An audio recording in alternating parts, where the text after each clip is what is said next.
बनु आकल में भी जश्न ईद मिलादुन्नबी सल्लल्लाहु अलैहि वसल्लम बड़े अकीदत व एहतराम से मनाया जा रहा है।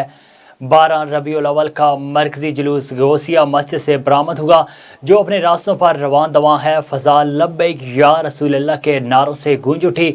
रैलियों और जुलूसों में आशिकाने रसूल सल्लल्लाहु अलैहि वसल्लम की कसीर तादाद और बच्चों की भरपूर शिरकत उलमा इकराम की जानिब से आकाए दो जहां हज़रत मोहम्मद सल्लल्लाहु अलैहि वसल्लम की शान में खिताबात का सिलसिला जारी है। जुलूस के रास्ते में पुलिस की जानिब से सिक्योरिटी के सख्त इंतजाम किए गए हैं।